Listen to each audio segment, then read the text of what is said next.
ನೀನು ದೊಡ್ಡ ಗುರಿಯೇ. ಒಮ್ಮಿಂದೊಮ್ಮೆಲೆ ನಮ್ಮ ದಾನವ ಸಮೂಹವನ್ನು ದಾರಿಗಿರಿಸುತ್ತ ಬಂದಿದ್ಯಲ್ಲ. ನಾನೇ ನಿನ್ನನ್ನು ನೋಡುವಾಗ ನೋಡು, ನಿನ್ನವರೆಲ್ಲ ಓಡಿ ಹೋಗಿದ್ದಾರೆ, ಕೆಲವರು ಮಾತ್ರ ಉಳಿದಿದ್ದಾರೆ. ಆದರೆ ಇಷ್ಟು ಮಂದಿ ಆದರೂ ಉಳಿದಿದ್ದೇನಲ್ಲ, ಇವರಿಗೂ ಕೂಡ ಕಡೆಗಾಲವನ್ನು ನಾನು ಕಾಣಿಸಿಕೊಡ್ತೇನೆ. ಆದರೆ ನಿನ್ನ ಬಳಿ ಯಾರಿಲ್ಲಲ್ಲ, ಇವರೆಲ್ಲ ನಮ್ಮವರಲ್ಲ. ನಾನೊಬ್ಬನೇ ಸಾಕು ನನ್ನ ಬಳಿ. ಆದರೂ ನಮ್ಮ ದಾನವ ಸಮೂಹವನ್ನು ದಾರಿಗಿರಿಸಿದ್ಯಾ. ನಾನು ಒಬ್ಬ ಇದ್ದರೆ ಇಂಥವರನ್ನು ಎಷ್ಟು ಮಂದಿಯನ್ನಾದ್ರೂ ಸೃಷ್ಟಿ ಮಾಡಿ ನಿನ್ನಿಂದಾಗಿ ನಾನು ಕಾಣಿಸಿಕೊಂಡವನಂತೆ ಹೇಳುತ್ತಿದ್ಯಾ. ಆದಿತು, ನೋಡುವ. ನೀನು ಒಮ್ಮಿಂದೊಮ್ಮೆಲೆ ಬಂದಿದ್ಯಲ್ಲ, ನಮ್ಮ ದಾನವ ಸಮೂಹವನ್ನು ದಾರಿಗಿರಿಸಿದ್ಯಲ್ಲ, ನೋಡುವಾಗ ಪುಟ್ಟ ಬಾಲಕರ ತರ ಕಾಣುತ್ತಿದ್ಯಾ. ನಾನು ಪುಟ್ಟ ಬಾಲಕ. ನಿನಗೂ ನನಗೂ ಏನು ದ್ವೇಷ? ನೀನು ಎಲ್ಲಿಂದ ಬಂದವನು, ಯಾರು ನೀನು, ನಿನ್ನ ಅಪ್ಪ ಯಾರು, ನಿನ್ನ ಕುಲ ಯಾವುದು, ಎಲ್ಲವನ್ನೂ ತಿಳಿಸು.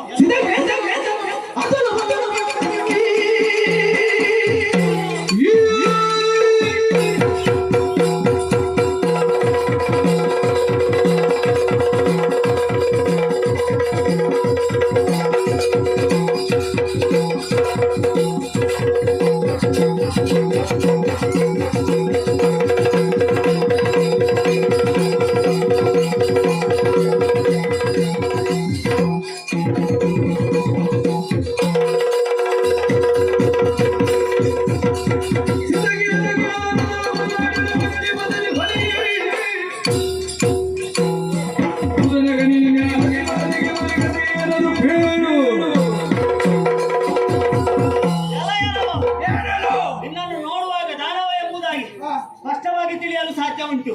ಯಾಕಂದ್ರೆ ನಿನ್ನ ವರ್ತನೆ ಅಂತದ್ದು. ಬರುವಾಗ ಬೊಬ್ಬೆ ಹಾಕಿಕೊಂಡು ಬರುವುದು ನಮಗೆ ಅಭ್ಯಾಸವೇ ಅದು. ಅಭ್ಯಾಸದಿಂದಲೇ ಗೊತ್ತಾಗುತ್ತದೆ ಏನು ನಿಮ್ಮದಾದಂತಹ ಬುದ್ಧಿ ಏನು ಎಂಬುದಾಗಿ. ನನ್ನನ್ನು ಯಾರು ಎಂಬುದಾಗಿ ಪ್ರಶ್ನೆ ಮಾಡ್ತಾ ಇದ್ದೀಯ.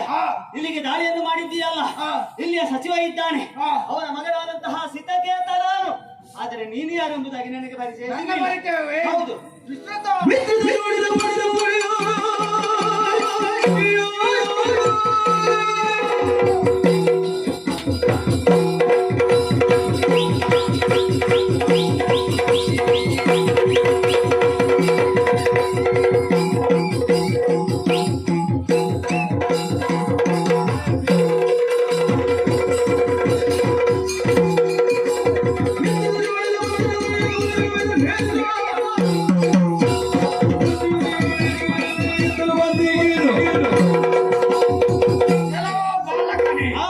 ನನ್ನ ಪರಿಚಯವನ್ನು ಕೇಳ್ತಿದ್ದೆ.